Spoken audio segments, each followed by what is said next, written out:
Good afternoon, everybody, and welcome to this week's weekly wrap. It's nice to have a bit of banter before we start. Anthony, how are you, young man? And welcome back. Very good, Luke. Thanks. I thought I'd been banished for a while, but apparently you must be short-staffed for people for rap this week. Oh, don't be like that, mate. Don't be like that. We're just getting better looking people on the screen, mate. That's all. Put your glasses on, Cobber. Good on you, buddy. Good on you, buddy. And young Mirko, how are you, my friend? I'm going well, going really well. It's been a week of celebrations, folks. For those of you that aren't aware, we had a 30-year anniversary. Not any of my relationships, I can assure you. But young Luke clocked over 30 years at Innate Wealth as one of the original founders, which is a unbelievable milestone. And all I can say is, Luke, congratulations.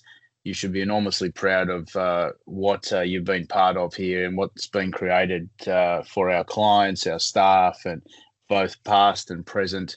Just a amazing journey. And I've been with you for 26 years, and it's been an absolute joy to watch. And I asked him to sign a contract for another 30 years, and he was very reluctant. I couldn't get him on the hook for another 30.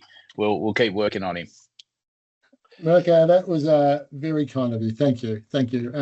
Yeah, look, 30 years is a very, very, very long time. And I've had a bit of time to reflect over that journey and had a bit of time to think about what the last 30 years have been. And one thing I will say, it has been an absolute privilege and a joy to serve and to come across and meet so many wonderful people and help so many clients and play a part in their lives.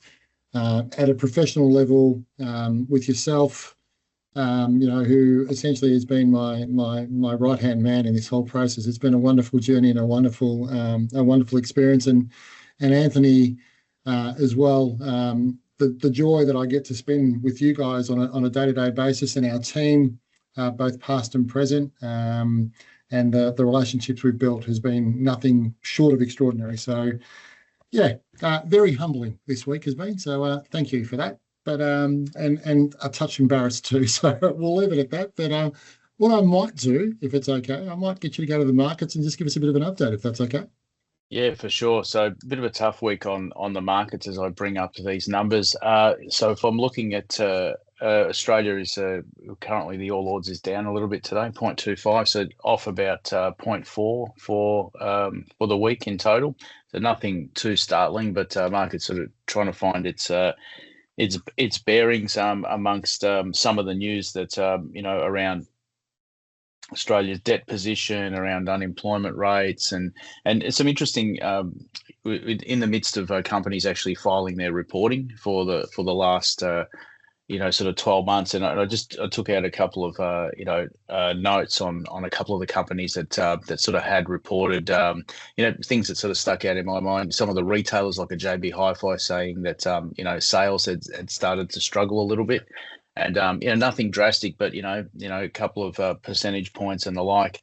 BHP, it wasn't all doom and gloom. Their profit rose about 9% to 13.7 billion. Big thanks to sort of copper prices shooting up about 35% over the last 12 months. We've seen, interestingly enough, CSL actually reported a $3.7 billion loss. Now, gentlemen, if I said to you that I've reported a $3.7 billion loss, what do you think the market should do with that stock on that particular day?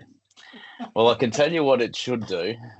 I would have thought that I was going to see a big sea of red on the stock, but it actually jumped 17%. So it's all in the way you get the messaging across and in the marketing. But look, that it was the result of an impairment on a big US acquisition that they did. So it was a considerable adjustment there. They do believe that they'll return to profits next year, but the market actually liked it. So amazing that it was actually up 17%. So a lot going on, and it just goes to show how difficult the markets have been, and how difficult it is for investors to sort of look at this and sort of go logic out the window, and quite often it's reactions that we don't expect in the market.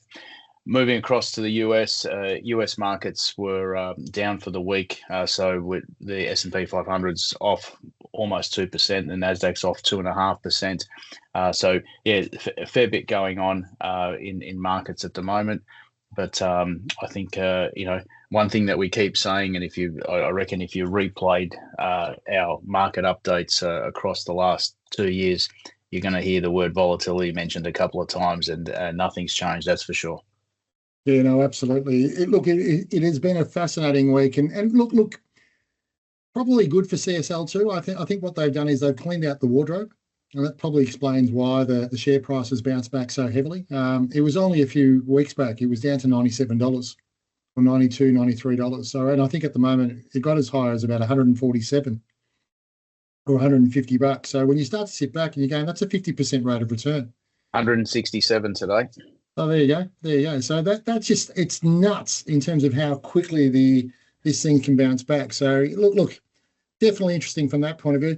We had some amazing news come out of the United States as well overnight, Mirko, as well as here in Australia. We seem to be going in sync. Australia, kudos to us. We've just ticked over $2 trillion worth of debt. So that's pretty impressive. 1 trillion. $1 trillion, sorry. One. $1 trillion, sorry. Yep. Just over $1 trillion worth of debt. So there you go. So we've hit the trillion mark. So congratulations, Australia. Remember, it was 20 years ago. We had money in the bank. It was an absolute surplus. So life was great. But the US overnight surpassed 40 trillion. That's 12 zeros. These are staggering numbers, and it just goes to show how the world has just lost its complete pulse on debt. Don't you think? Oh, it is like, and we used to sort of say, a million, 100 million, a billion, and the quicker you say it, the less it hurts. It's like ripping off a Band-Aid. Now we're sort of going, oh, it's $1 trillion. Yeah, what's $1 trillion between? It's huge amounts of money. The US at 40 trillion, not to be outdone. So these were sort of milestones for both countries from that point of view. Interesting fun fact. Like $1 trillion is 33% of Australia's GDP. When you put that into perspective. So you just think for all you guys that have that are trying to pay down mortgages and that, just think about paying off a debt of $1 trillion in Australia. And unfortunately, there's no sort of end in sight to that either. Fiscal spending has just become away we go. And in Australia, when you look at the amount of money that we're now spending on interest, if you take these individual sort of dot points alone, the interest you're spending on that servicing that debt now is more than we spend on public schools. It is more than we spend on childcare. It is more than we spend on defence.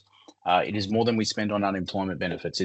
It's an incredibly large number, and the expectation is maybe they're all heading towards that, where we're going to have the day of debt forgiveness. Maybe Donald Trump will come out and declare a day of debt forgiveness where we wipe out, $40 trillion worth of debt. I don't know.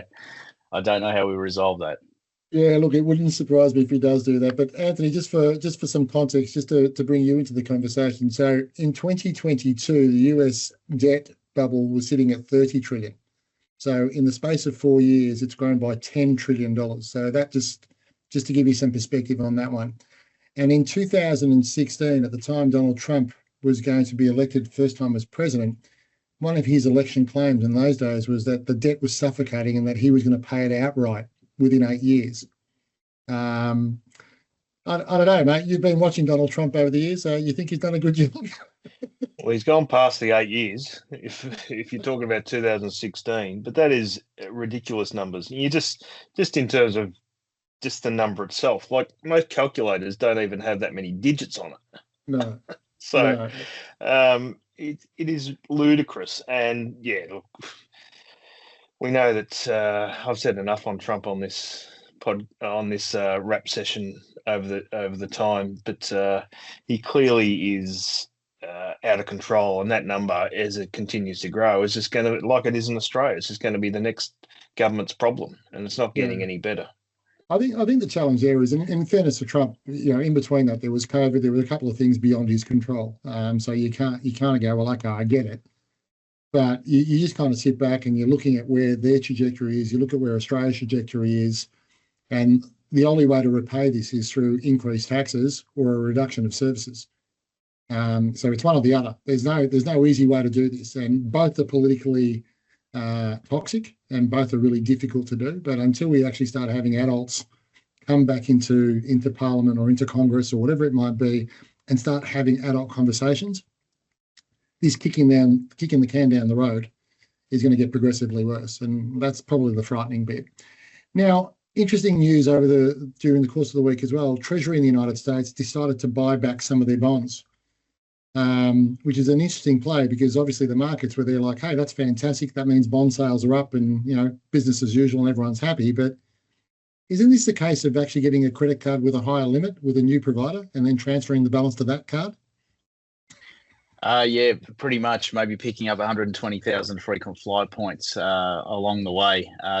Extraordinary numbers on that front, and all of a sudden, Bitcoin. So they're doing this to instill confidence in 30-year US Treasuries, and all of a sudden Bitcoin is up, which tells you how much confidence the market actually has in the US Treasury decisions. Yeah.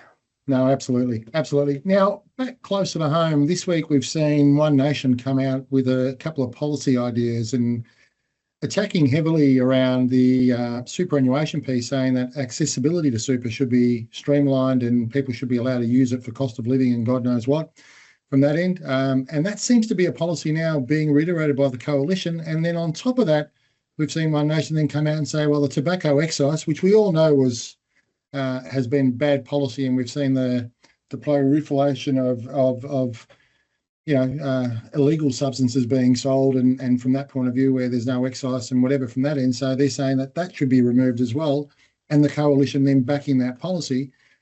You're kind of looking at this going, this can't be great when the Liberal Conservative Party is actually following the direction of One Nation. Surely to God, we haven't got to this point, have we? Yeah, you got to wonder in regards to.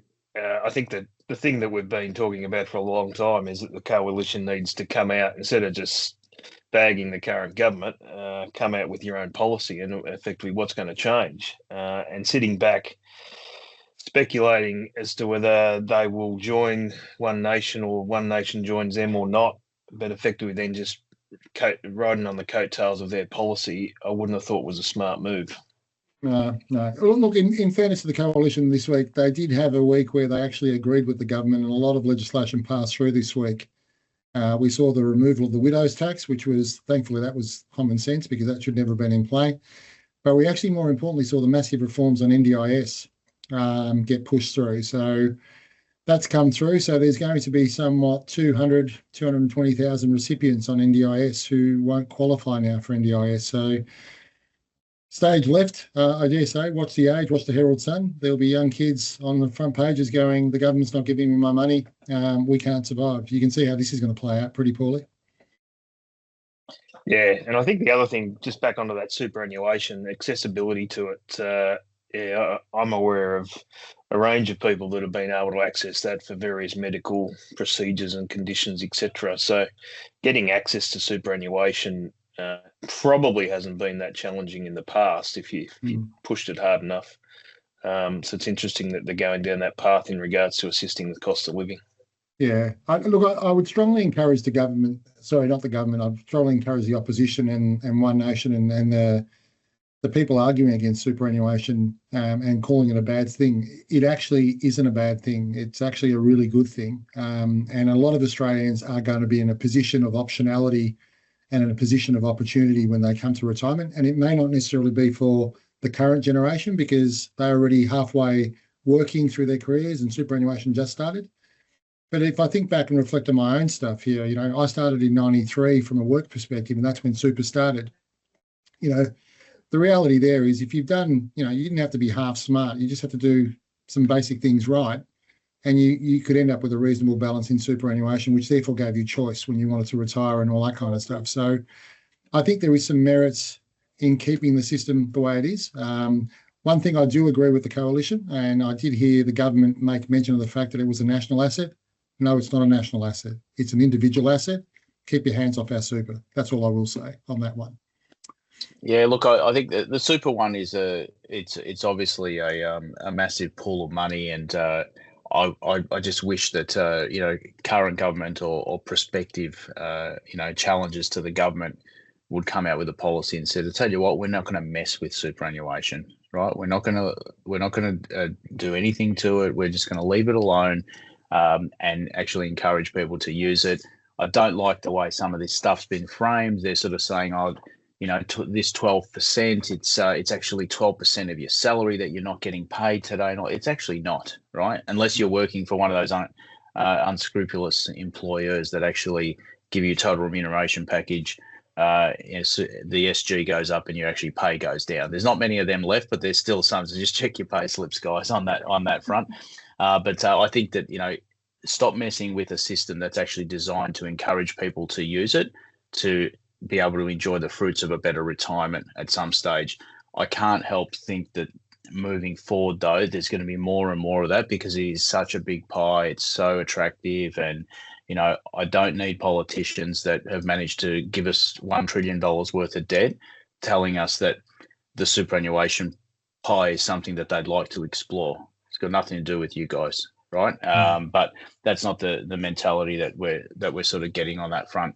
Interestingly enough, on that tobacco excise cut that's being proposed, and that there's actually a good case study of this, that in Canada they actually they reduced the excise because they had very similar problems with black market trade, and reduced the excise somewhere between 60 and 70%, and pretty much wiped out the illegal trade overnight when they did that.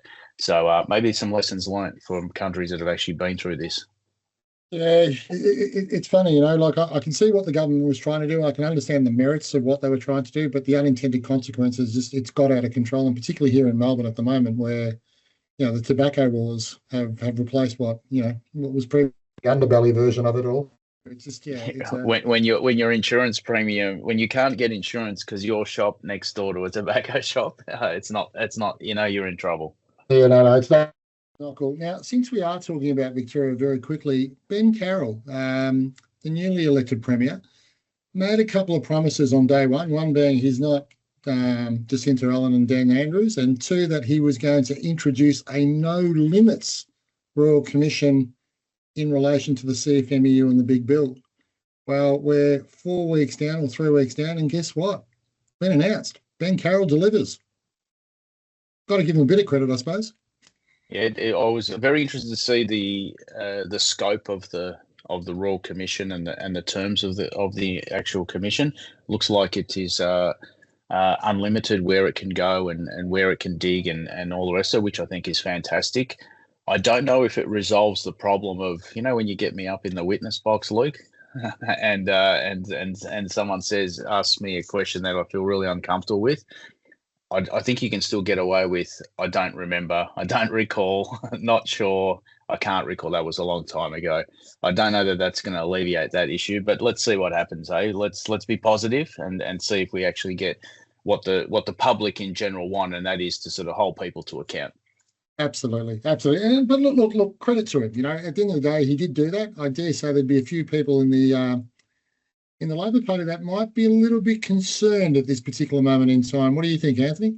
I completely agree. I wouldn't say I'm staggered that he's proceeded with it, but I think it's a case of he probably had to go forward as it was one of his first announcements, and effectively he's going to instigate it. So, yeah, and he was pretty forthright in saying that no, there'll be no stone unturned, and effectively everyone's that's involved, whether it be within his own party or connected to it, will be under fire potentially. Yeah. So good on him. I think he's copped a little bit in the last month. This probably sort of shows some signs that he's a bit more fair income than what probably people thought. Yeah, look, there's a touch of spine about it, so I will give him that. I think one thing, you can never be too late to a Royal Commission. The reality there is, if there's bad behaviours and all that kind of stuff, that you can never be too late to that. I do think, however, it might be too late for Ben Carroll and for the Labor Party. I do think just the general vibe, you can't help but feel, but the Labor Party feels like it's on the nose at this particular moment in time, and I think November can't come quick enough for a lot of Victorians at the moment who want to go to the ballot box and have their say, I dare say. I concur. 100% agree. Yeah, I do think strategically him calling the Royal Commission is better than the opposition calling a Royal Commission. So yeah, I don't think he had much choice. Agreed. Okay, and in final bits, I guess just finally in terms of just a quick conversation, we noticed that over the last couple of days, the angst in Iran has probably slowed down a little. We're not blowing them up to smithereens. Now we're gonna reap economic hell and devastation to them that way. So Donald Trump and the administration there seem to have changed tact, and we've moved away from blowing up Iran to now economically destroying Iran.